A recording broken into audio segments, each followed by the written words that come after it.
यानंतरची बातमी ती आर्थिक जगतातून। सोन्या चांदीनं यंदा लाखाचा टप्पा पार केला। आता आणखी एक मौल्यवान धातू भाव खाऊ लागलाय। जागतिक बाजारात गुरुवारी प्लॅटिनमचे दर लाखांच्या घरात पोहोचले। गेल्या 18 वर्षांच्या उच्चांकी पातळीवर प्लॅटिनम पोहोचलंय। गुरुवारी प्लॅटिनमचे दर प्रति औंस $1975 झालेत। काय घडते जागतिक बाजारात? सोनं चांदीचे दर वाढत असतानाच प्लॅटिनमच्या दरात इतकी वाढ का झाली? गुंतवणूकदारांसाठी ही संधी आहे की धोक्याची चिन्ह आहेत? काय काळजी गुंतवणूकदारांनी घ्यायला हवी? पाहूया एक सविस्तर रिपोर्ट। सोन्या चांदीनंतर कुणी गाठला लाखांचा टप्पा? 18 वर्षांत पहिल्यांदाच गाठला उच्चांकी दर। गुंतवणूकदारांनी संधी उचलावी की धोका समजावा?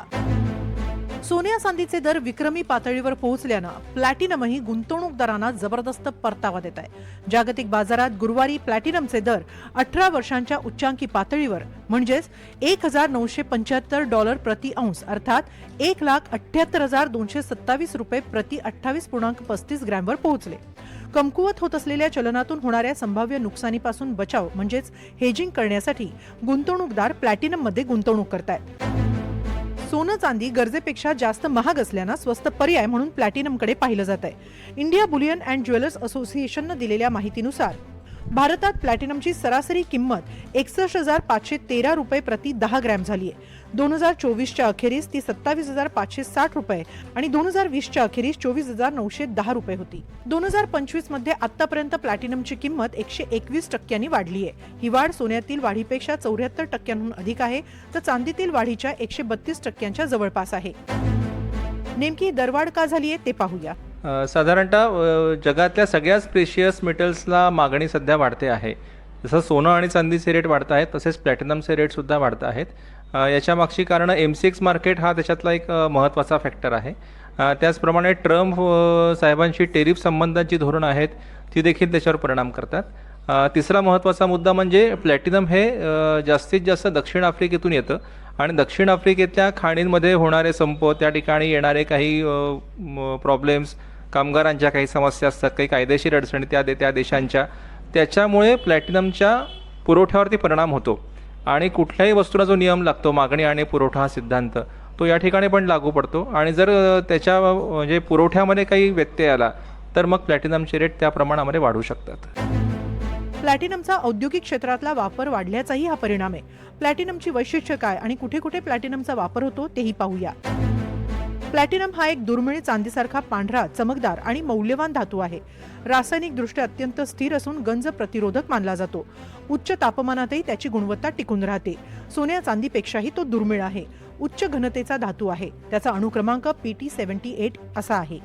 तर वाहनांमधील हानिकारक वायूंचं रूपांतर कमी विषारी वायूंमध्ये करण्यासाठी उत्प्रेरक म्हणून त्याचा वापर केला जातो। टिकाऊपणा, चमक आणि गंज प्रतिरोधक असल्यामुळे उच्च दर्जाचे दागिने बनवण्यासाठी हा उपयुक्त धातू आहे। कर्करोगाच्या उपचारांसाठी औषधं आणि केमोथेरपीच्या औषधांमध्ये वापर होतो। पेसमेकर सारख्या उपकरणांमध्ये याचा वापर होतो। Hard disk, fibre optics, electric contacts आणि स्पार्क प्लगमध्ये देखील याचा वापर केला जातो। नायट्रिक ॲसिड, सिलिकॉन आणि पॉलिस्टर तयार करण्यासाठी उत्प्रेरक म्हणून वापरलं जातं। मौल्यवान धातू असल्यानं गुंतवणुकीसाठी देखील वापरला जातो। काच निर्मिती, पेट्रोलियम शुद्धीकरण आणि इंधन पेशींमध्ये देखील हा धातू वापरला जातो। प्लॅटिनम दुर्मिळ आणि महाग असल्यामुळे जिथं त्याला पर्याय नाही अशा ठिकाणी किंवा उच्च प्रतिष्ठेसाठी वापरला जातो। तर त्याच्या विविध वैशिष्ट्यांमुळे आणि वापरामुळे त्याच्यातील गुंतवणुकीतही वाढ होते आणि सध्या त्यानं उच्चांकी दर गाठलेला असल्यानं गुंतवणूकदारांसाठी तज्ज्ञांनी मोलाचा सल्ला दिलाय। सुरक्षित आहे का आणि गुंतवणूक करावी किंवा नाही हा कायम विचारला जाणारा प्रश्न प्लॅटिनमच्या संदर्भातला आहे। त्याच्यामध्ये 2-3 अडचणी आहेत। एकतर प्लॅटिनमला जी कॉम्पिटिशन आहे ती सोनं आणि चांदीची कॉम्पिटिशन आहे, म्हणजे गुंतवणुकीसाठी विशेषतः। तर त्या दृष्टीने मी सांगेन की केव्हाही सोन्यातली आणि चांदीतली गुंतवणूक ही जास्त परतावा देणारी ठरेल। त्याचं कारण असं आहे की प्लॅटिनमची मागणी जगामध्ये इतक्या मोठ्या प्रमाणात नाही जितक्या मोठ्या प्रमाणामध्ये सोन्या आणि चांदीची मागणी आहे।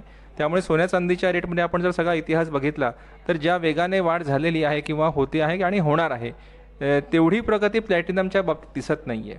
जरी प्लॅटिनमचे रेट वाढत असले तरीसुद्धा जो वाढीचा रेशो आहे तो तेवढ्या मोठ्या प्रमाणात नाही आहे। आता ग्रीन एनर्जी आणि हायड्रोजन अर्थव्यवस्थेत त्याचा वापर वाढतोय, त्यामुळे मागणीही वाढतीये। औद्योगिक मागणी वाढल्यानं त्याच्या किमतींना सतत आधार मिळतोय, मात्र सध्या त्याच्या पुरवठ्यावर परिणाम होतोय। जगभरात प्लॅटिनमचा 70 ते 75% पुरवठा दक्षिण आफ्रिकेतून होतो, मात्र तिथे अनेक खाणींमध्ये याचं उत्पादन घटलंय. रशिया आणि युक्रेनमधील भूराजकीय तणावामुळे पुरवठा साखळीवरही परिणाम झालाय. वर्ल्ड प्लॅटिनम इन्व्हेस्टमेंट काउन्सिलनं यावर्षी 69,200 अंश पुरवठा कमी होण्याचा अंदाज वर्तवलाय. मात्र मार्च 2026 पर्यंत त्यात 12 ते 15% वाढ होण्याची शक्यता आहे. तरीही यंदा गुंतवणुकीच्या बाबतीत प्लॅटिनमनं सोन्याला मागे टाकलंय. अमेरिकेतील आर्थिक आणि धोरणात्मक अनिश्चिततेमुळे लोक गुंतवणुकीचे नवीन मार्ग शोधतायत. प्लॅटिनम डॉलर सोन्याच्या तुलनेत एक चांगला पर्याय मानला जातोय. सोन्याच्या तुलनेत त्याचं प्रमाण सुधारतंय, त्यामुळे दीर्घकाळात वाढ होण्याचीही शक्यता आहे. Bureau report, NDTV Marathi.